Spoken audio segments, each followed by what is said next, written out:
হরে কৃষ্ণ বন্ধুরা, আপনারা দেখছেন পূর্ণ ব্রহ্মজ্ঞান ইউটিউব চ্যানেল। আমি চন্দন মুখার্জি আপনাদের সঙ্গে। আজকে আমি বেছে বেছে এমন একটি বশীকরণ করার পদ্ধতি এনেছি, যে বশীকরণ আপনার ধোঁকেবাজ প্রেমিক প্রেমিকাও ফেরত আসবে।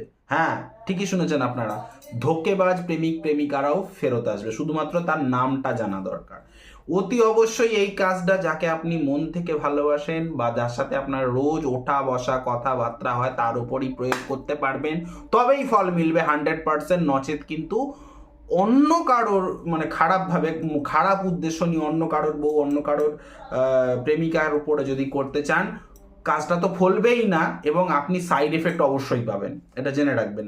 শুধুমাত্র নিজের, যদি আপনার একটা রিলেশনশিপ ছিল, এখন আপনি যেই মেয়েটাকে ভালোবাসতেন সেই মেয়েটা আপনাকে ল্যাং মেরে একটা অন্য কাউকে প্রেম সময় দিচ্ছে, আপনাকে ফোন ধরেন, আপনি ফোন করেই যাচ্ছেন, তারা দেখা পান না, সেক্ষেত্রে এই মন্ত্রটা প্রয়োগ করতে পারবে। সে আপনার পেছন কুকুরের মতন ধাওয়া করে করে আসবে। আপনাকে ব্লক করে দিয়েছিল না, আমি কথা দিচ্ছি ব্লক খুলে দেবে, কিন্তু সঠিকভাবে কোনো মন্ত্র নেই। ভালো করে শুনবেন।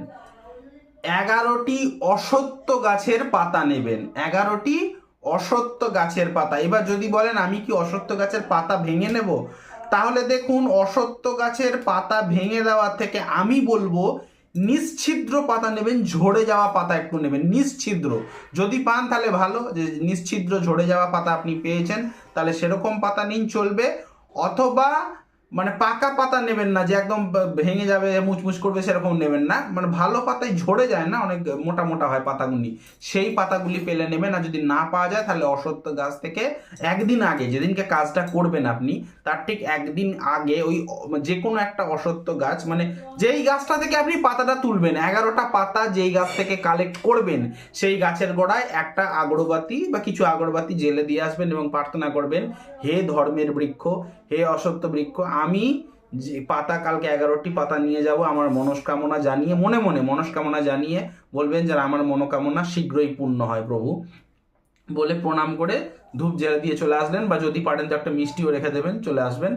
আর পিছন ঘুরে তাকাবেন না। দ্বিতীয় দিন যাবেন, গিয়ে তাহলে আপনি নিজেই কিন্তু একটু মোটা দেখে, মানে একদম হালি হালি, কি বলুন তো, সবুজ সবুজ পাতাগুলো পাতলা হয়, ওদের লিখতে গেলে ফুটো হয়ে যাবে, সুতরাং একটু মোটা গোছের হবে, যেগুলো পড়ে যায় সেগুলো তবু মোটা হয়। তাহলে পাকা পাতা চলবে না, ভালো করে শুনুন, পড়ে যাওয়া কিন্তু পাকা মুচমুচে পাতা ওগুলো চলবে না, ভাজা পাঁপড়ের মতো পাতা চলবে না।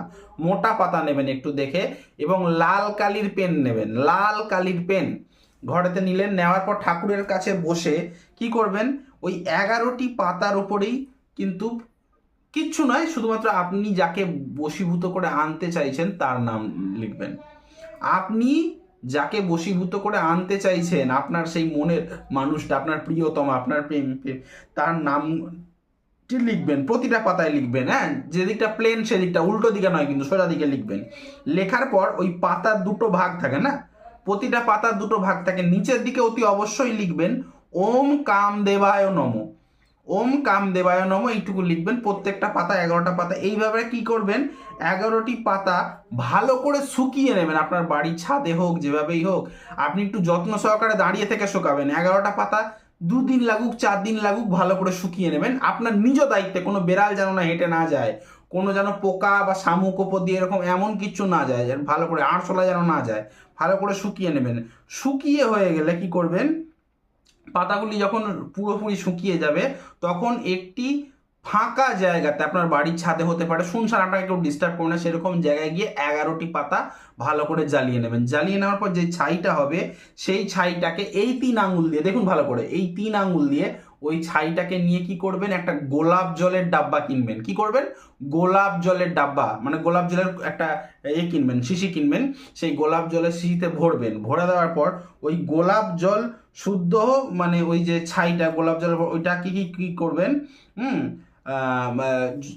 দিলেন গোলাপ জলের বোতলের ভেতর, গোলাপ জলের বোতলটা ভালো করে আঁটবেন, এবং আঁটতে আঁটতে মনে করবেন আপনার যে সেই প্রেমিক বা প্রেমিকাটা ছুটে এসে আপনার ভালোবাসায় ধরা দিয়ে এঁটে গেছে, আপনার সাথে পুরো এঁটে গেছে। ঠিক আছে, এটা মনে করবেন, করতে করতে ভালো করে ছিপিটা আঁটবেন। ঠিক আছে, এবারে এঁটে কি করবেন, ততদিন পর্যন্ত আপনি একটি গুপ্ত জায়গা, আপনার বাড়ির আলমারি হতে পারে, লকার হতে পারে, গুপ্ত জায়গায় লুকিয়ে রাখবেন। রোজ যেন হাত না লাগে, রোজ যেন নড়ানড়ি না হয়। ঠিক আছে, ততদিন পর্যন্ত রাখবেন যতদিন পর্যন্ত অপোজিট দিক থেকে আপনার প্রেমিকা হোক প্রেমিক হোক আপনাকে ফোনে ব্লক না খুলছে, আপনাকে হাই কেমন আছো জিজ্ঞেস না করছে, ততদিন পর্যন্ত আপনি কিন্তু যত্ন সহকারে রেখে দেবেন। রোজ দেখার চেষ্টা করবেন না, বা বিরক্ত হয়ে এটা ফেলে দেওয়ার চেষ্টা করবেন। ধৈর্য ধরে দেখুন। আমি বলছি 21 দিন, কারো 30 দিন, যার যেমন জন্মছক। এবারে যার জন্মছক বহু পীড়িত, অনেক দোষ আছে, মাঙ্গলিক আছে, কালসর্প আছে, হ্যানা ত্যানা, অঙ্গার যোগ আছে, বিভিন্ন রকম যোগ আছে, তার একটু লেট হয়। আর যাদের দোষ টোষ কম থাকে, এমন অনেক জন্মছক থাকে খুব কম থাকে, যাদের দোষ টোষগুলো কম থাকে তাদের বেশিরভাগই দেখা যায় 11 দিনের মধ্যে 15 দিনের মধ্যে কিন্তু আপনাকে ব্লক করে দেবে, আপনার খোঁজ নেওয়া চালু করে দেবে। এবং ভিডিওটি ভালো লাগতে শুরু করলে ইমানদারির সঙ্গে একটা লাইক করবেন, কমেন্ট করবেন, বেশি বেশি করে শেয়ার করবেন। আমার চ্যানেলটিতে নতুন হলে সাবস্ক্রাইব বাটনটা প্রেস করে নোটিফিকেশানে গিয়ে অলে গিয়ে অন দেওয়াবেন, যার ফলে আমার তৈরি ভিডিও বেরোতেই সবার প্রথম আপনারা পাবেন।